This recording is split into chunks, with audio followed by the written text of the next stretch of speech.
कहानी है बेईमानी। मैं आज बहुत खुश हूँ क्योंकि आज मेरी पहली सैलरी आई है। अपने छोटे से शहर से मैं यहाँ अपनी पढ़ाई पूरी करने आया था। पापा तो चाहते थे कि मैं पढ़ाई पर ही ध्यान दूँ, लेकिन मैंने घर की हालत देखी। पढ़ाई के साथ मैंने नौकरी भी की, घर का लोन भी है और पढ़ाई पूरी करने के बाद भी तो यही करना है। पार्ट टाइम एक जॉब कर लिया जिसमें मुझे 13,000 रुपये मिल रहे थे। पहले महीने की सैलरी आई। रक्षाबंधन मनाने मैं अपने घर के लिए रवाना हुआ। घर जाने में मुझे 7 घंटे लगते हैं। ट्रेन का सफ़र रहता है। सैलरी के पैसे मैंने अपने पर्स में रखे थे। त्यौहार का समय था। ट्रेन में जगह मिलना मुश्किल बात है, लेकिन इन सब बातों को अब मैं मुसीबत नहीं मान रहा था, बल्कि इन सब के बावजूद मेरा मन खुश था। जेब में पैसे जो थे, पैसा पास हो तो खुशी होती ही है। इस बात का मुझे आज एहसास हो गया था। ट्रेन का लोकल डब्बा पूरा भरा था। मेरा स्टॉप लास्ट था। कई स्टेशन पर रुकती ट्रेन मजे से चल रही थी। प्लेटफॉर्म पर उतरकर मैं भी मजे लेते कुछ खाते पीते हुए अपनी यात्रा कर रहा था। थोड़ी देर बाद ट्रेन में कुछ जगह हुई और एक सीट मुझे बैठने को मिल गई। खिड़की के पास की सीट थी तो बाहर की ठंडी गर्म हवा मेरी आंख कब लग गई मुझे पता नहीं चला। करीब 1 घंटे बाद शोर के कारण मेरी आंख खुल गई। अभी मैंने समय देखा तो मेरा स्टेशन करीब 1 घंटा दूर और होगा। प्यास लगी। मैंने पानी की बोतल लेने के लिए अपने पैंट की पीछे वाली जेब में हाथ डालकर पर्स निकालना चाहा। मेरी तो जैसे जान ही निकल गई। मेरा पर्स मेरी पॉकेट में नहीं था। मैं एकदम से खड़ा हो गया और नीचे ऊपर अपनी सारी पॉकेट को चेक करने लगा। सीट के नीचे, बैग में हर जगह देखा, लेकिन मेरा पर्स कहीं नहीं था। आसपास में खड़े और बैठे सबको पता चल गया था कि मेरा पर्स खो गया है। मैंने सबसे पूछा भी, लेकिन सभी का जवाब ना था। सोने के पहले जिस प्लेटफॉर्म पर ट्रेन रुकी थी, लगभग हर प्लेटफॉर्म पर मैं ट्रेन के नीचे उतरा था, कुछ ना कुछ लेने के लिए। वहां किसी ने मेरा पर्स चोरी कर लिया। कोई ट्रेन में भीड़ का फायदा उठाकर पर्स चोरी कर ले गया। मुझे कोई अंदाजा नहीं। कुछ घंटों पहले मैं खुश था, अब वो सारी खुशी चली गई। पर्स में पैसों के साथ मेरी कुछ आईडी भी थी, जिसके जाने का भी मुझे दुख था। मेरी पहली कमाई जिससे मेरा त्यौहार अच्छा होता, सभी के लिए मैंने उन पैसे से कुछ ना कुछ लेने का सोच रखा था। मेरे लिए वो पैसा बहुत थे। बस मैं सर पकड़कर बैठा रहा। मेरा स्टॉप सबसे लास्ट था और वो भी आ गया था। ट्रेन से सब उतरने लगे। मैं बस वहीं अपनी सीट पर बैठा रहा, सबको जाते हुए उतरते हुए देखता रहा। मैं इतना लापरवाह कैसे हो सकता हूँ, यह मैं सोच रहा था। आखिर मैंने अपने पर्स का ध्यान क्यों नहीं रखा, यही सब सोचकर मैं अपने आप को बार बार कोस रहा था। ट्रेन खाली होने के बाद थोड़ी देर तक मैं वहीं बैठा रहा। फिर आखिरकार मैंने खुद को संभाला। मैं अपनी सीट से उठा और दरवाजे की ओर जाने लगा। आंखें मेरी अब भी वहां मेरे पर्स को खोज रही थी। सोच रहा था कि क्या पता यहीं कहीं पड़ा होगा मेरा पर्स। इसलिए मैं सब सीट के नीचे एक बार फिर देखते हुए जा रहा था। मेरी नजर एक पॉलिथीन पर पड़ी जो सीट के नीचे थी। उसको उठाकर मैंने खोलकर देखा। उसमें एक हैंडबैग निकला। वजन से थोड़ा भारी था। खोलकर मैंने जल्दी से देखा। मेरी आंख चमक उठी। उसमें कैश था। मैंने फटाफट वह बैग को वापस बंद किया और उस बैग को मैंने अपने बड़े बैग में डाल दिया। मैंने उसे ठीक से देखा भी नहीं कि कितने पैसे उसमें हैं। मैंने सिर्फ यही सोचा कि जल्दी से यहाँ से निकलूं। क्या पता जिसका बैग छूट गया कहीं वो वापस ना आ जाए। मैंने मन में यही सोचा कि शायद ये मेरे लिए ही छूटा है। भगवान चाहता है कि यह मुझे मिले। इसमें इतना पैसा है कि मेरी और मेरे घर वालों की कुछ समस्या तो हल हो सकती हैं।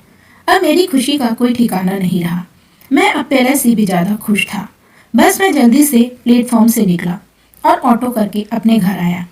घर आकर पहले मैं सबसे मिला, फिर कुछ समय सबके साथ बात की। फिर अकेले में जाकर मैंने अपना बैग खोला और उसमें से वो बैग निकाला। मैंने उसमें रखे पैसे निकाले। करीब 2 लाख रुपए और उस बैग में थे। उसके अलावा एक पर्स। मैंने पर्स खोलकर देखना चाहा, लेकिन इतने में ही कोई बाहर से आवाज लगाने लगा, जिस कारण मैंने फिर उसे बंद कर दिया। रक्षाबंधन पर मैंने अपनी बहनों को अच्छे गिफ्ट दिए। साथ ही मैंने यह भी सोच लिया था कि इन पैसों का मैं क्या करने वाला हूँ। इस बारे में मैंने घर वालों पर कुछ नहीं कहा। सिर्फ मन में मैंने प्लान बना लिया था। पापा के एक लोन की किश्त बाकी थी। मैंने उसमें से उन्हें बिना बताए 30,000 रुपये किश्त भर दी थी। बाकी के पैसों का मैं ऐसे ही इस्तेमाल करने वाला था। मैं बस 3 दिन की छुट्टी पर आया था। वापस जॉब और पढ़ाई के लिए लौटने का समय हो गया था। मैं वापस ट्रेन में बैठ गया। इस बार मेरे बैग के साथ उसमें वह छोटा बैग भी था जिसमें करीब 1,30,000 रुपये थे। एक बार मेरा पर्स चोरी होने के बाद अब मैं ज्यादा सतर्क हो गया हूँ। मुझे नहीं लगता कि अब मैं ऐसी गलती दोबारा करूंगा। मैंने अपना हाथ बैग से हटाया ही नहीं। प्लेटफॉर्म पर नीचे उतरते हुए भी मैं बैग को अपने साथ ले गया। करीब आधा सफर हो गया था। एक प्लेटफॉर्म पर गाड़ी रुकी। मैंने एक लड़के को जो चाय बेच रहा था बुलाया और चाय दे। लड़के ने मुझे चाय भरकर दी और जैसे ही उसने मेरी तरफ देखा वो बिना पैसे लिए बिना कुछ बोले भागा। मैंने उसे आवाज लगाई कि भाई छोटू कहाँ जा रहा है, अपने पैसे तो ले जा। पर वो भागा ही जा रहा था। कुछ मिनट बाद वो दिखाई देना बंद हो गया। शायद प्लेटफॉर्म के बाहर किसी दुकान में गया था। ट्रेन का समय हुआ, हॉर्न बजा।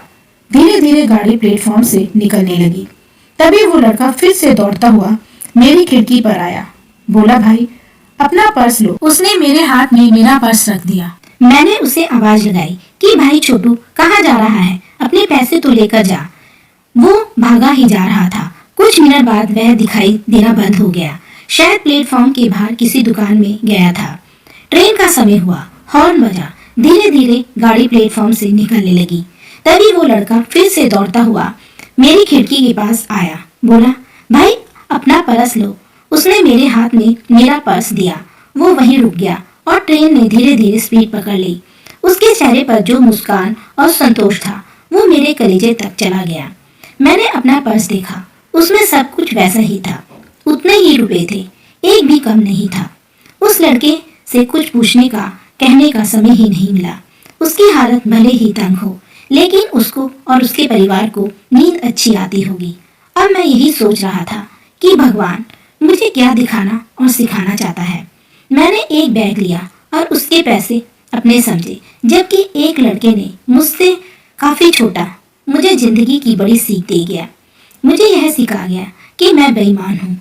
यह सारा पैसा बेईमानी का है। भले ही मैंने यह चुराया नहीं, लेकिन मैंने यह भी कोशिश नहीं की जानने की कि यह पैसा किसका है। एक लड़का मुझे बेईमान से ईमानदार बना गया। मैंने अपने कमरे में जाकर सबसे पहले उस बैग में रख देखा कि कहीं कुछ पता एड्रेस मिल जाए। उसमें एक पर्स था जिसमें एक एड्रेस मिल गया। मैंने उस पते पर उस बैग को भेज दिया। साथ ही एक चिट्ठी भी लगाई जिसमें मैंने लिखा कि इसमें से जितने पैसे कम हैं मैं अपनी सैलरी से वापस कर दूंगा। इस नोट के साथ मैंने अपना नंबर भी छोड़ दिया। मुझे नहीं पता था कि उनके लिए पैसे के लिए वह मुझे माफ करेंगे या नहीं, लेकिन अब मैं हर बात के लिए तैयार था। मुझ में न जाने कैसे इतनी हिम्मत आ गई। कुछ दिनों में ही उनका फोन आया। बुजुर्ग थे। उन्होंने कहा कि उनके हाथ से ये पैसा न जाने कहाँ रह गया था, किसने कब लिया उन्हें भी पता नहीं चला। उन्होंने मुझे बहुत दुआएं दी और आशीर्वाद दिया। कहा कि बच्चे पैसे वापस नहीं देंगे तो भी चलेगा, लेकिन मुझे वह पैसे वापस देने हैं। पैसा और बैग मिलने की खुशी इस शांति के आगे कुछ भी नहीं थी। यह कुछ अलग ही थी। उस लड़के ने मेरी जिंदगी बदल दी। भगवान मुझे यह सीख देना चाहता था। दोस्तों, बेईमानी से ईमानदारी अच्छी है।